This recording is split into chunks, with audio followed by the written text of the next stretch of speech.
we spray 500 in spring and autumn on pastures for dairying, intensive pasture work on large properties in dry areas where we only have enough moisture in the soil over winter. We spray only in autumn once, and it would be a waste to spray in spring when it very soon will get warm and there'll be no rain. And in market gardening, we would spray with every crop, whether we sow or whether we transplant. We would spray 500 and 501 always. I have that written down in the first lecture book. According to local conditions, it is good, if possible, to get a 501 out early in spring, especially along the coast where it is moist and we can have fungi problem. Early in spring, when leaves are just out, no flowers yet, we spray 501 very high and sort of give light to the whole area. In the lecture on architecture, I show how we have light in the walls instead of having curvy areas that look unfinished to me. And it was the Swede, what was his name? The great artist and architect who first said, you have light in the walls, we have light in the atmosphere, we have strong light in 501, but we already have the light in nature in Australia and in man, and as in architecture I say in the walls, that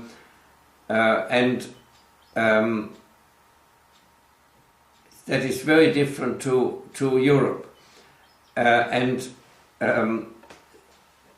so it is left to each farmer to decide according to local weather pattern and locality, the climate of the district, when he uses 501 or whether he uses it at all. Many of our inland wheat farmers, where it is very dry and the very best hard wheat comes from, they have used 501 and lost the whole season's production because the plants, whilst being very green and active and maybe 30 centimeters high when they sprayed, they died back to yellow and died altogether, and there was no crop.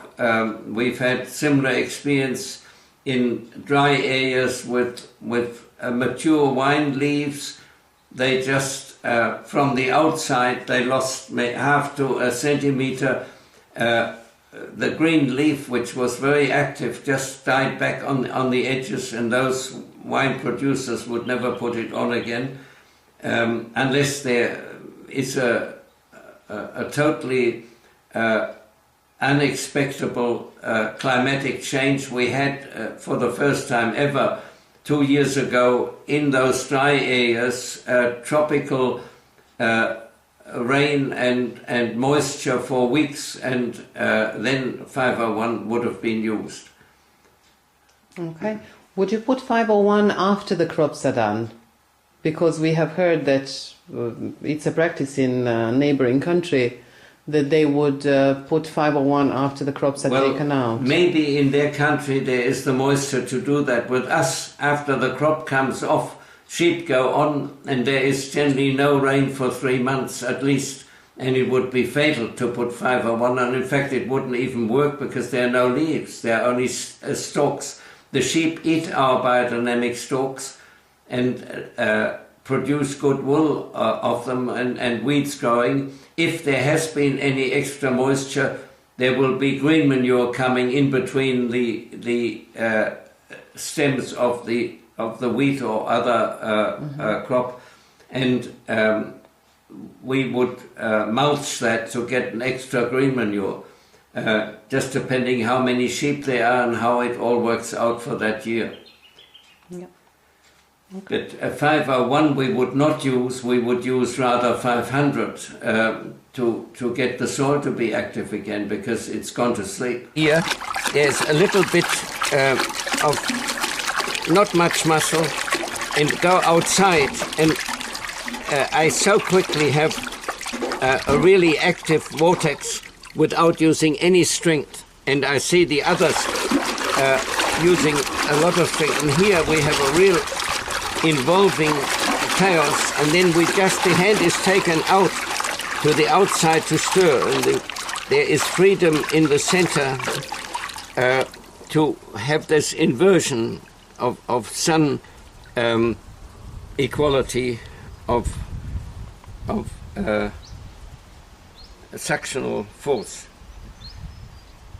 And even within a much bigger vat, we have stirred up to 14 gallons, that is 14 times 4.5 liters by hand like this, and compared it, that was done about 50 years ago, compared it with the first stirring machines, and the hand stirred was then a fraction better, but with more water the machine stirred was better. But it was fully effective, as has been seen on the huge acreages we have got, very effective in getting the soil going. So without stirring machines we would absolutely be, well, we just couldn't farm as we farm. And from my research in Europe, with the equipment they have, they can't actually spray the acreages they have got properly, and they don't. And I've seen many certified farms where I doubt that they have applied 500 at all, and I can see the equipment they've got has not been used. Some even had stirring machines and they were out of order, and I don't think they had been used for quite a while. Just from my own experience with stirring, hand stirring or machine stirring. And Steiner insisted on energetic stirring, going round that slow with a big broom. There is no energy at all, and you can't make a chaos. They just stop it slowly and then they start the other way round. It takes minutes from one to the other. With us, a 60 gallon or 60 gallon stirring vessel, it takes 18 seconds to start one way round and then the next way round, and that is energetic stirring. No rush, but energetic stirring, and there can be a wonderful chaos. And the chaos is very important. I've put quite a bit about it into my literature, and those two requirements of Steiner's are not met with the European stirring technique. And to use a small lot of water and with 500 in, and then to spray it as a very fine mist with these spray outfits that cost 5,000 euros, it's totally inapt. That does not work. Important is to start in the center and then have the hand taken outside, and as you have your vortex, the vortex area is free and the water can run in the vortex right from outside, and then there's a sucking action like the sun, and the water comes up outside and then goes down again inside, and that this is free. And then you have the chaos here in the middle, and you start the other way around, and takes no strength and is done very quickly. In Europe, I've seen a lot using a stick or a broom, and they start outside and go round and round and round. It takes much longer, and then they go inside and they go very hard inside and disturb the vortex, whereas there's a big area here that actually isn't turned down again. It is all only in the middle, and it destroys the suctional force in the center by being bashed with a stick or a broom, and they can't make a proper chaos. The vortex, as I suggested, starting in the center and going outside, and having that suction in the center follows, according to Schwenk work, the first law of Kepler or Copernicus. The sun is a suctional force. If it weren't a suctional force, planets would fly out into space. And you want to keep that power free. The second law is inside the existing vortex, nearer the center, the water turns quicker, just like the nearer planets to move around the sun quicker, and the further planets slower on the outside. And then there is the extraordinary thing: if a little stick is put in the water, it doesn't go round like this. It actually stays in the same relationship to the zodiac signs, in the same relationship to sun and planets. And that's exactly how our solar system works. And we call the music of our solar system into the stirred liquid. It's similar to, we can have a partiture of Bach's music, and when we hear the fugue, there is a lot happening inside us, and here there is a lot happening in the water. And if you have a stick in the center bashing, instead of the center being free and involving, going in from outside, you don't have proper stirring ever. It's a cosmic music activity of our cosmos.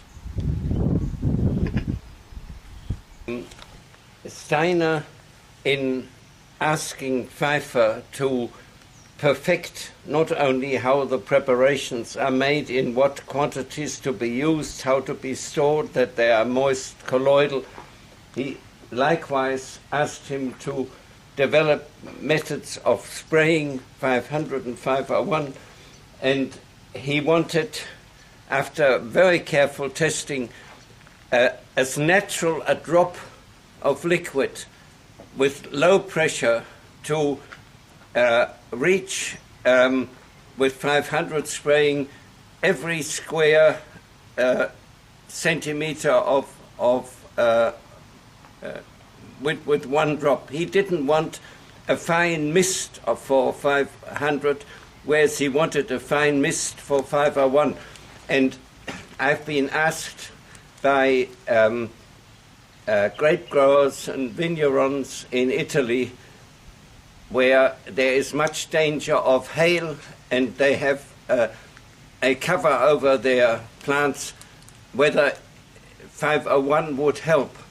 And I very carefully considered that, and 501 should be sprayed way above trees, high up, not on trees, not on leaves, and not on the soil. And it can, even wind can be used. You travel very slowly and let it blow a long distance. It lights up the whole area and is positive for the grapes even underneath covers.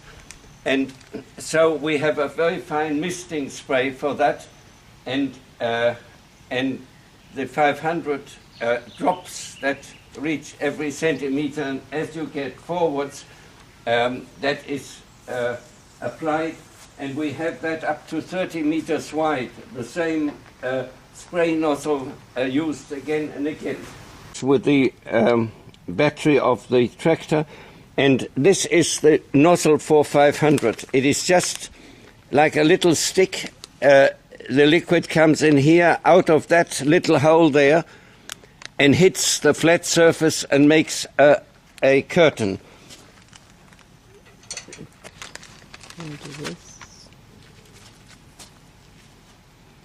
Here I can turn on that the liquid comes out of the 500, or turn it off and turn this one on and it comes out of the 501.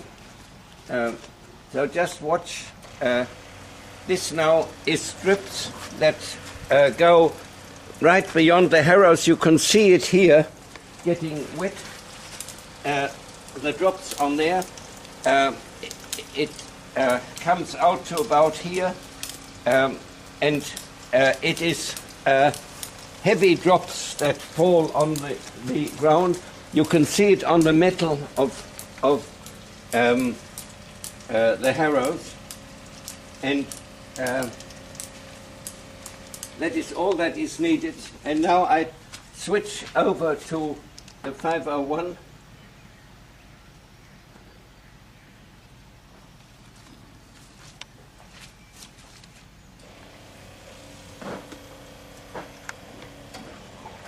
There it is. Actually, the one side is slightly blocked. This is much finer.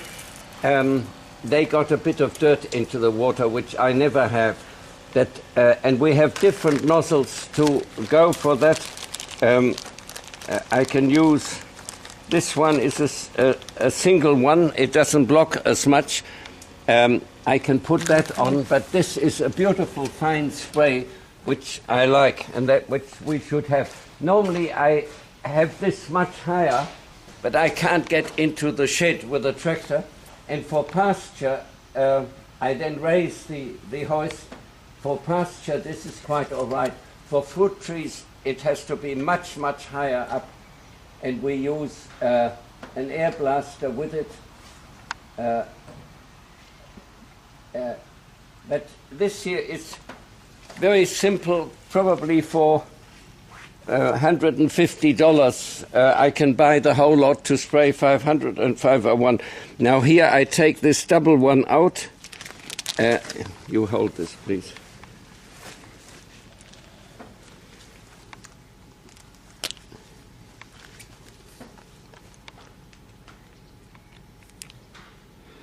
This is a nozzle with two openings and brings out a fine mist. Mm-hmm.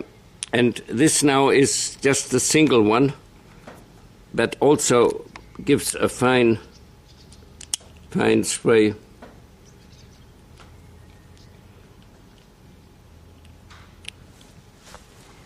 I have seen spray outfits in Denmark made under directions of Uli König from the German BD Institute, which costs about as much as a stirring machine, 5,000 euros, and it's totally unnecessary and not even good.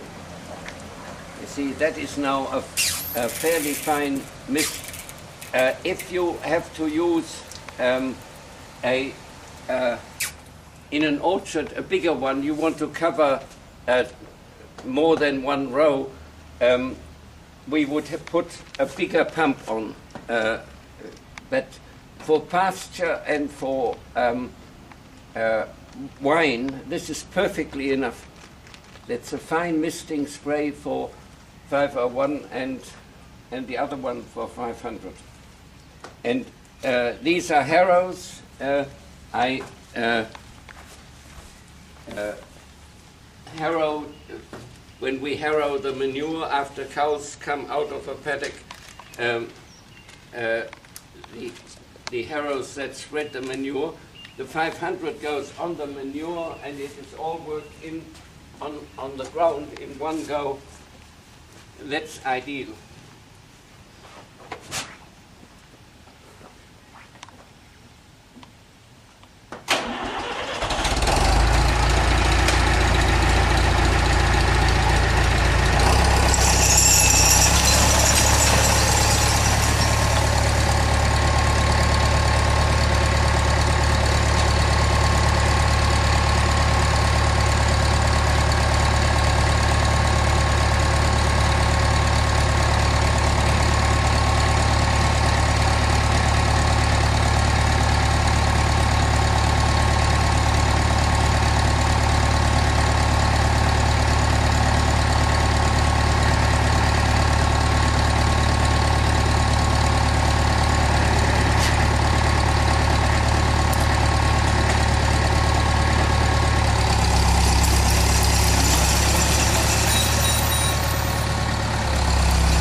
Here is the stirring machine setup. That is a diesel, isn't it? No, it's just a small petrol. Small petrol. A very old engine. Yeah. Yeah. This engine drives it. It's not electric. Here are two gas heaters.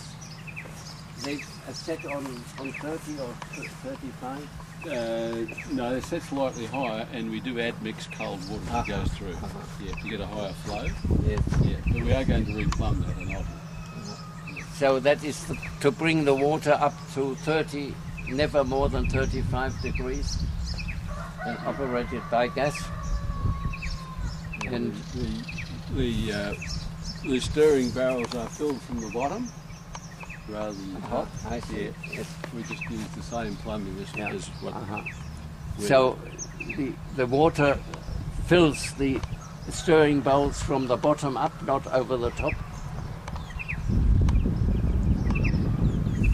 And we will just go up to the top. The mechanism is quite unique. Well, you explain very that. Successful. Yeah. The mechanism to reverse the stirring. Yes. Yes. The sun's probably in a bad spot there, isn't it? Yeah. It's possibly best shown when it's running, but we use the two air conditioner clutches, one on either side of the shaft. We can only see one there, and they're used to reverse the mechanism via the paddle at the top, which we'll see. But a very simple method of driving is to use V-belts on a large flat pulley where it has the ability to slip under load. So when the changeover and the vortex is finished and the chaos is about to start, there is a period where those belts will slip, and it allows quite a smooth changeover without over. Can you start that? Yes, after? we'll start that. I'll fill a barrel and we'll run it, and you can explain. Well, we'll go up and you fill the barrel, and we come down and we just show how this works. Yes, we can. We can fill it from here or up there. It'll be cold water. Is that all right? Yeah, that's all right. It won't stir quite as well, but no, it is a different stirring pattern. Now, very important is that there is a closure at the top of the hole. I can't open that now. No, there is a lever here somewhere, though. Yep. Yeah. You see, you can open it with these blue levers. So 500 doesn't get caught in the hole. You have, there's a top. Well, how does this work? Down or up? Up. No, it doesn't come up. Should. No, I don't want to break it. I can work this one. Yeah. It'll start to fill. Now he has opened it, but there is a flap to shut it more or less in level with the floor. Now you can see it, and that's important. Otherwise, as it starts stirring, it sucks there, and the 500 is in the first bit of the stirring bowl. So some of the early ones did not have a flap at the top, and I insisted that this is put there. Now this won't stir quite as well as it does when there's 500 in, because it is cold water. They haven't heated it now. That is a waste. Did you make the stirring machines? Or no, this is Bill Chandler's. It's Bill Chandler. Yeah.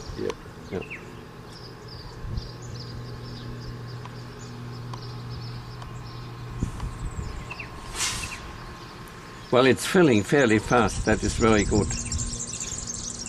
Better start turning off, Ben, I think. You're doing that one, that's quicker. That's all right. There's another ½ an inch. That's it. Finish her off.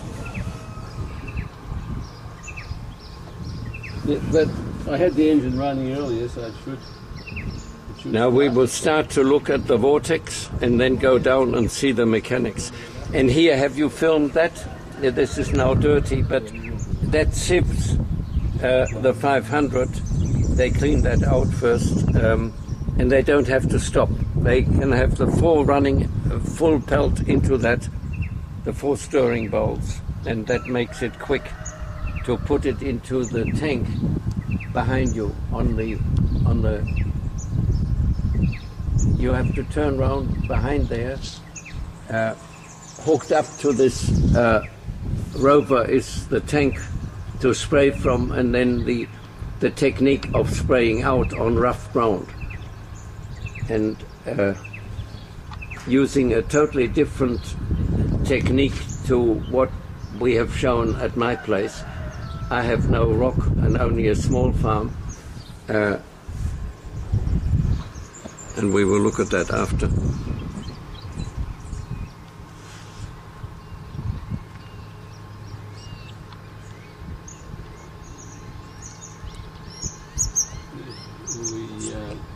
It'll just take a couple of minutes to start and yes. get going. This house here, when you walk out of the living room, you go straight into a swimming pool. Yes, so... Yeah, we're just going to start the engine, so it's yes. a bit noisy. Yes. Yep.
One of the big farms here has got as much area as all the farms in Germany put together.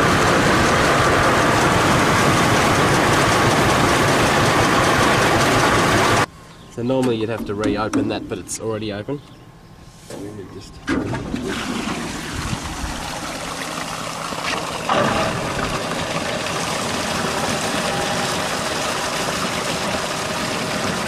And you see that strains it. All 4 can run out together. You have to strain the... What mesh have you got for straining?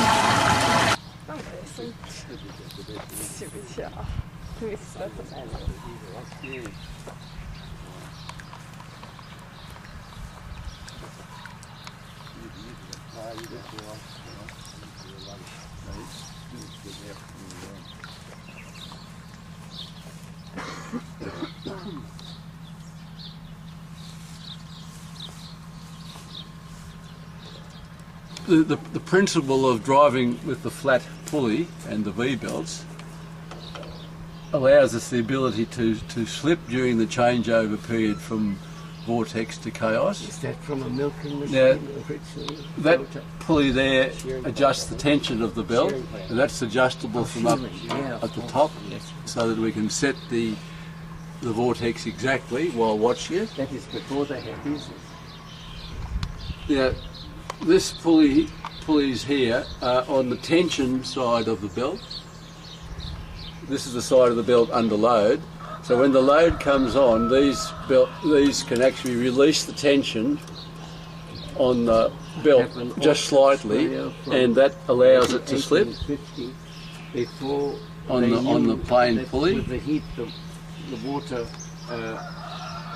moves in itself. So the changeover is quite smooth, and then the reversing action, which we'll show in a minute, is activated by the air conditioner clutches, one on either side of that shaft. And because of the belt arrangement, we pick up a reverse direction from the other side of the shaft because of the belt arrangement.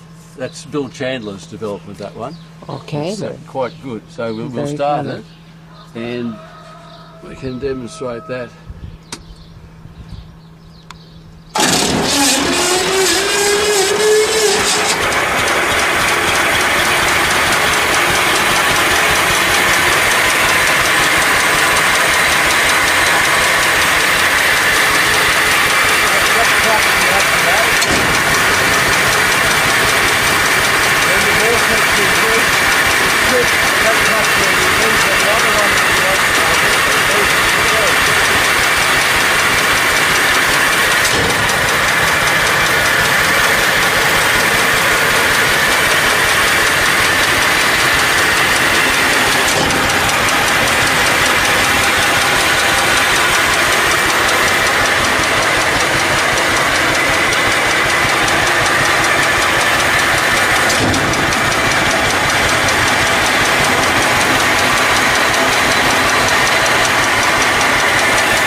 Time switch on the machine that turns it off in exactly an hour.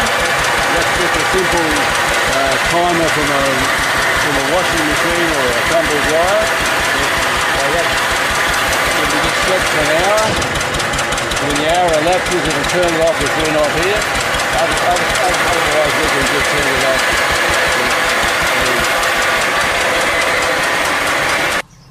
So how many lots do you put out?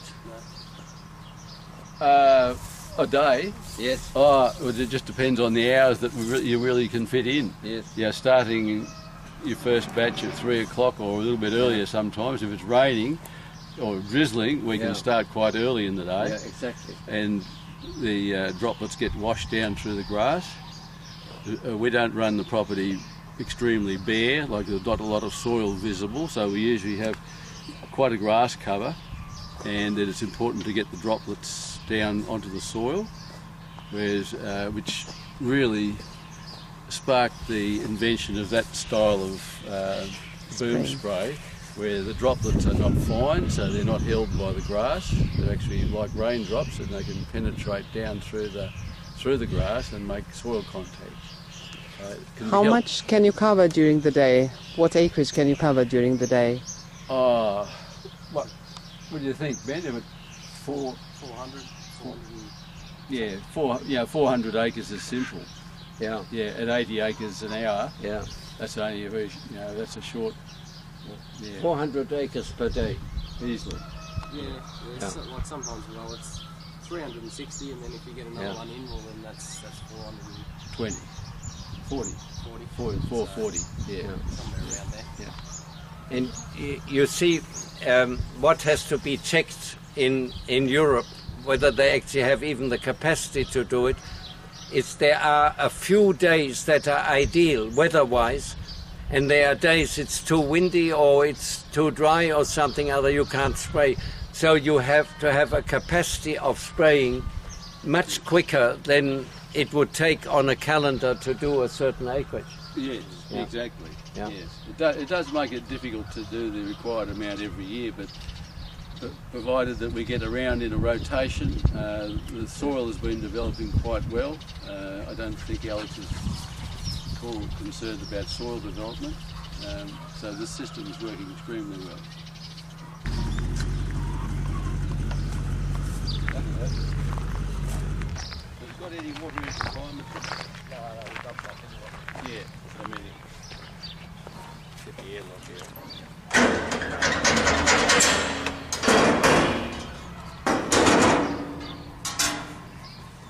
Now you have no water left. Nah, there's still some water.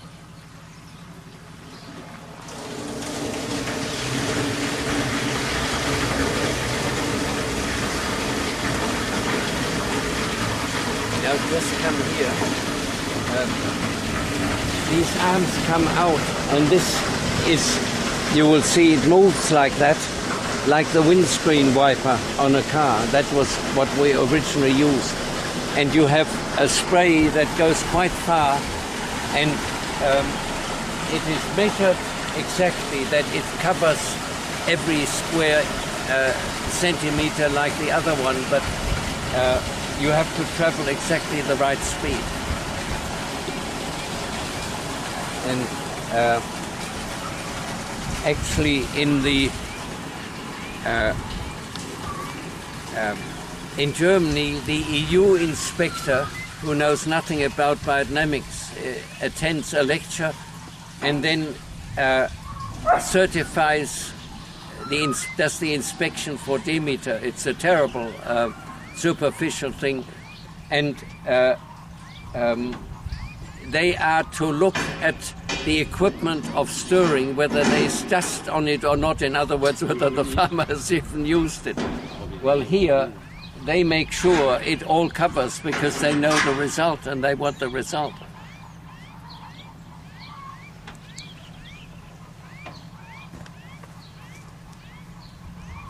Here, the arms are the 2-inch conduit pipe, and it just whips like that and doesn't need much bracing.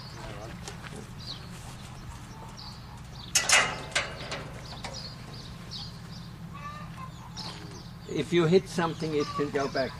It just rises as it goes back, so you can actually sneak through gates if you're very careful. Go on, yes, And if it does come back, it just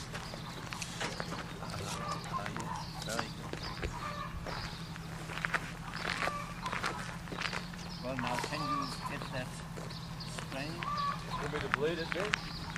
Let's take it up.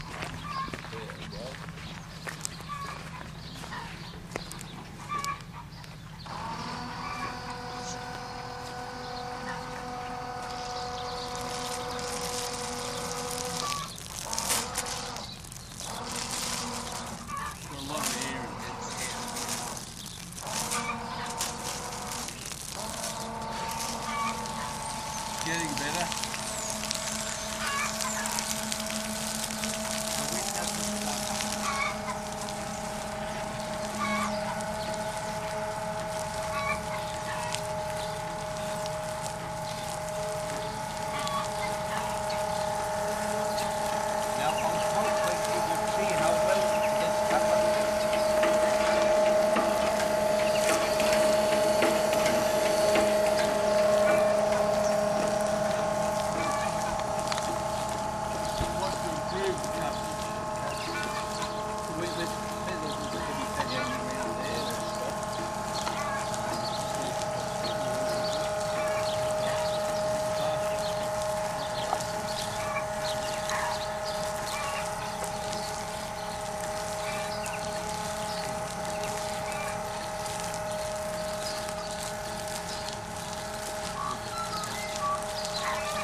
Not as accurate as what I have at home with the curtain, and on flat land without rock we use, I said, many of those side on, but on rocky ground this is good, and Andrew just says it may not do every square inch, but it works. We can just see it on the farms. But I aim for a drop on every square centimeter, and it's a matter of how fast they go with this to cover the right amount per hectare, and they do that as well as is possible. So it is the extreme opposite technique to the one I use and what is used in multiplication on big flat land, which we haven't got on this farm. Is that the Range Rover diesel or petrol? There's a little crank inside there. Diesel is later. I'll try to get that. Windscreen wiper motor. Yeah. Windscreen wipers. That's what they are. They're windscreen wiper motors. Yeah.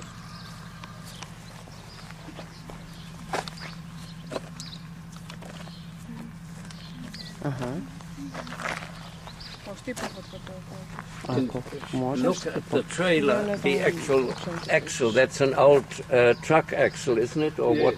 Yeah. You see, that is used. Nothing is bought.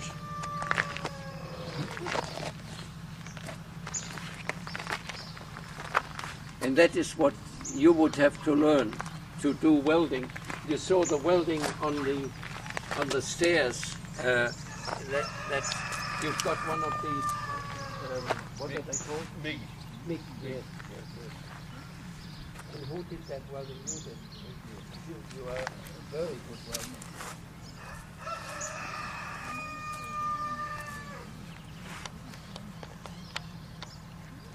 Job people.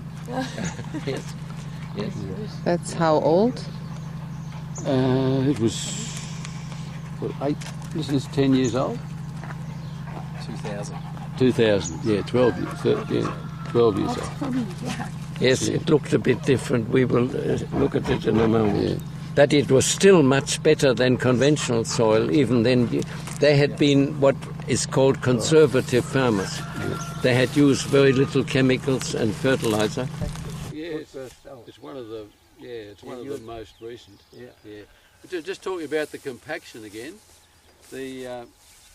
what we've learned from Alex and through biodynamics is that compaction is actually a huge part of your soil life.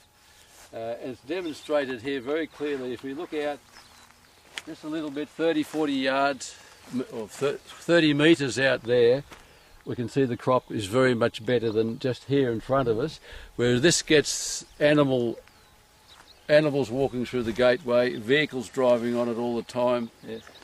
This is compacted by the tyres. Yeah.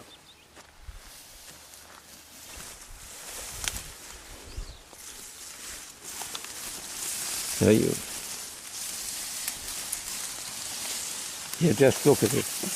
That is a beautiful structure throughout, right down the bottom, and we don't know how much further it will go. Yeah, that's a good patch on that corner near you, isn't it? It's beautiful. Yes.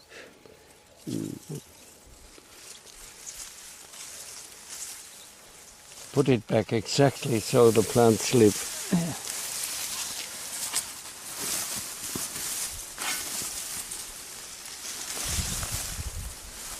Yeah, there are a few tons in here. Yeah, and that's a wild pea that grows in this corner of the paddock. Very, very good. See a legume, wild. That is an Australian legume now. Yeah. I haven't seen exactly that leaf. I don't know its proper name. The old people here's the pod of peas, like peas. Pod. Yeah. They used to call it a tear. Have you ever heard of tear? Tear. Tear, yeah. Tear. Yeah. Oh yes, I've heard of that one. Yeah. Some people call it a tear. Yeah. Yeah. All right. That's a good, healthy, crop. It's very dirty because we sowed it a little bit too early. If we'd waited another 2 or 3 weeks, we've got a chance to kill the grass. It would have been a better crop. But down the other end it's sort of up to your shoulder already.